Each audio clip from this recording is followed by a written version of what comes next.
আমরা কারাগারে থেকেছি, তাদের বিরুদ্ধে কারাগার থেকে বেরিয়ে দিনকে দিন রিমান্ডের নির্যাতনের শিকার হয়েছি। আপনাদের এই কিশোরগঞ্জের কুখ্যাত সন্তান ডিবি হারুন, ওর ব্যবসা প্রতিষ্ঠান বন্ধ করে দেওয়া দরকার, ওর রিসুট ওর থেকে নিয়ে নেওয়া দরকার, সামাজিকভাবে ওকে বয়কট করা দরকার। ও যেন সমাজে আর এলাকায় এসে মুখ দেখাইতে না পারে কিশোরগঞ্জবাসী।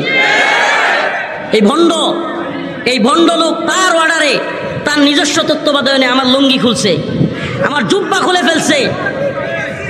এই হারুন, এই ভণ্ড লোক এগুলো করেছে, আমাদেরকে জুব্বা খুলে লুঙ্গি খুলে আমাকে মহিলা এনে আমাকে জড়াইয়া ধরছে, ছবি তুলছে, ভিডিও করছে। এই হারুন,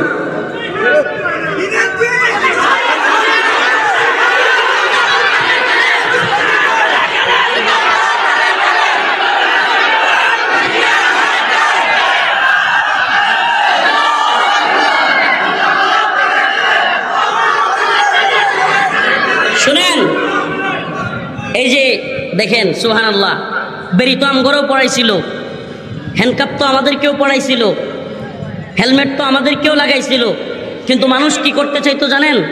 আল্লাহি, একটু বাড়ায় বলতেছি না, শত শত মানুষ যাই পা পড়তো একটু আমাদের সাথে আদালতে নেওয়ার পরে মুসাফা করার জন্য, একটু জড়ায় ধরার জন্য ঝাঁপায়া পড়তো, আর এদের উপরে ঝাঁপায়া পরে লাথি দেওয়ার জন্য, একটা ডিম মারার জন্য, পাল্লে গিয়া দুটো জুতো মারার জন্য। ব্যবধানটা বুঝছেন তো? এই যে আপনারা ক্ষিপ্পে গেছেন, এখন পাইলে তো হারুন মনে হয় সিম ডেল হয়ে যেতেন না। এই যে ঘৃণা এবং এই যে ভালোবাসা, এই দুইটা দুই মেরুতে অবস্থান করে। সুবহানাল্লাহ, সুবহানাল্লাহ। তো বলতেছিলাম, আমরা যেহেতু হাসিনার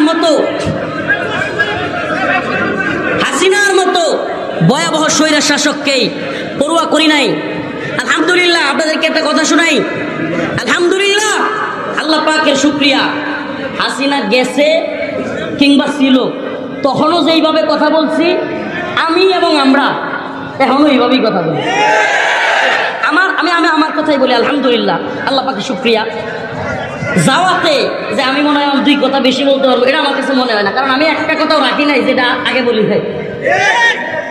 হাসিনা থাকতেই কি না থাকতেই কি, আমি একটা কথাও এমন নাই যেটা আমি বলি নাই এখন বলবো না, আমি সব বলছি। আমার যা বলার তাই বলছি, যা করার তাই করছি, আলহামদুলিল্লাহ। প্রিয় হাজিরিন, এই জন্য আমি যেই কথাটা বলার জন্য এই কথাটা বলেছিলাম যে আমাদেরকে শত্রু মিত্র চিনতে হবে। এই হাসিনা কিংবা হারুন কিংবা এই মাজার পূজারীরা আমাদের জন্য চ্যালেঞ্জ নয়, আমাদের প্রধান শত্রু নয়।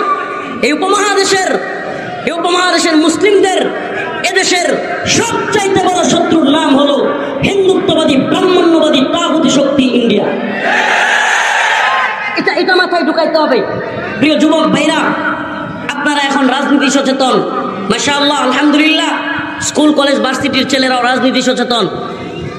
আপনারা এই কথাটা, হে ভাই কথা কোন কেন মিয়া, সুপ্ত হন না,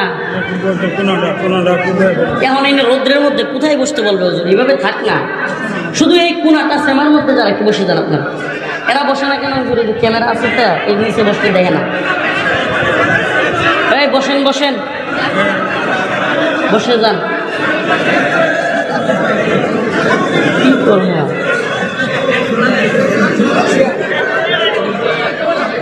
এই আপনারা, আমি তো